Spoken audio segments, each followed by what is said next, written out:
Good morning. My name is Spencer Brown, and I'm doing a quick run through of my my e-portfolio, making sure that everything's there, and kind of highlighting a few pieces. First thing I wanted to note was my program of study, because I wanted to show one that all of the components are accounted for, but most importantly, I was going to make sure that I displayed that I did not take AEP 879 because I took AEP 800 in the fall of 2017. And I believe since then the program of study has shifted by that one class. From there, I want to talk to you about my goals.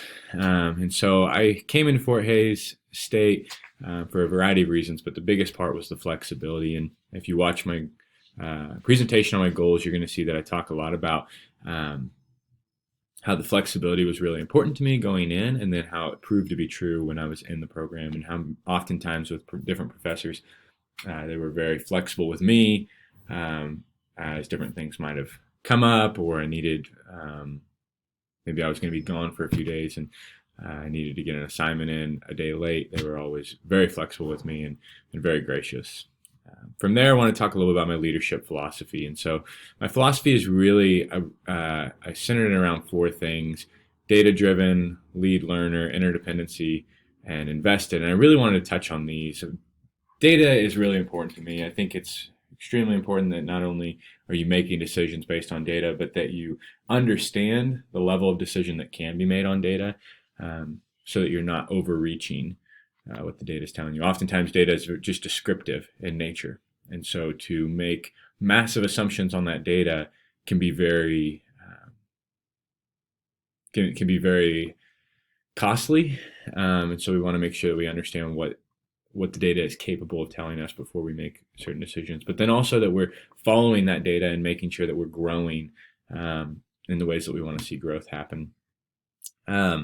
Being a lead learner is just really important to me. I'm going to talk a little bit about instructional leadership later, but Vivian Robinson highlights in her data that leading alongside or learning alongside your teachers is the highest impact a principal can have, and so it's important to me. And then interdependency is, I'm a huge fan of groupthink and the idea that any no individual can be stronger than the group, and so creating places to really develop interdependency within the building are important to me, so that we can grow together and really lean on each other. From here, I just wanted to touch on my resume. You're going to see that pop up. You're gonna see the different expertise that I've had in my current position, as well as teaching before that, and then where that experience lies as my time as a Kansas MTSS and alignment state trainer, as well as my time as a high school math teacher and sports coach. A little lower, you'll see who my references are.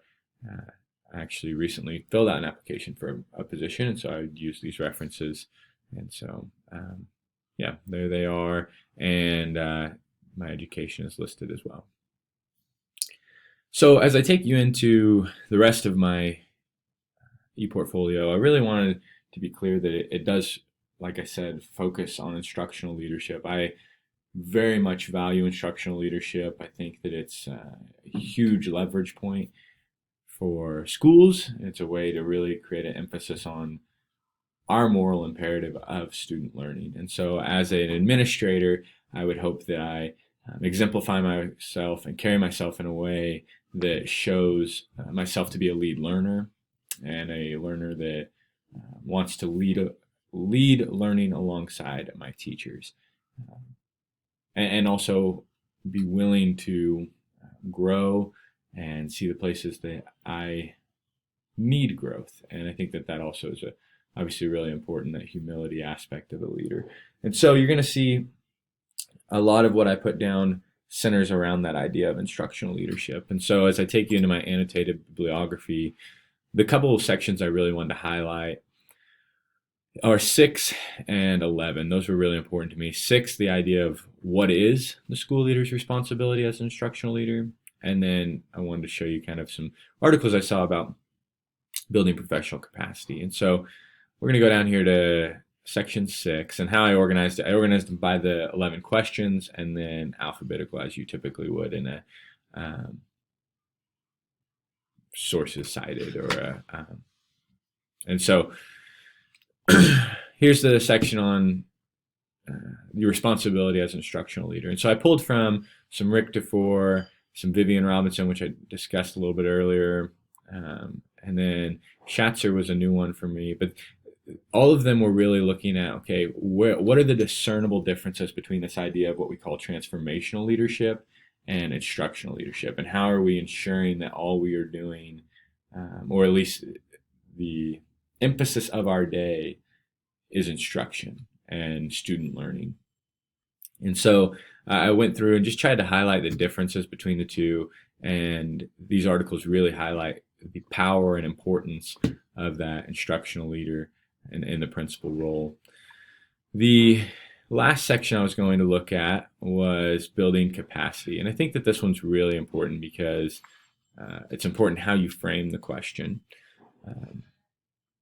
Building capacity, it's easy to look at that and say, okay, how am I going to grow in my own learning? But we need to really think about, as a principal, as a school leader, I'm not just building my own professional capacity, I'm building the capacity of the system, right? And so a few places I looked really highlighted the need to build capacity of those around you to make the system better, right? And it'll make you yourself do a little bit better job in leading, not a little bit, a much better job in leading when you're able to leverage those around you and create kind of that interdependency that I talked about in my leadership philosophy. And so you're going to see 3 articles that really hone in on that. This last one was a really interesting one. It was actually chapter 1 of a ebook that was online. And it was just a really interesting overview of what that leadership capacity needs to look like and how you create sustainable practices in schools. And so that's one I intend to probably come back to, and I'd love to dig deeper into that book and see what else they highlight. From here, I was going to just move into my different activities. I was going to start with district activities, and I'll kind of flip through quickly, but the district activities that I chose were very systemic based, right? And so I've had the opportunity to be an OVT chair last 2 or 3 years for a small district in South Central Kansas, South Haven.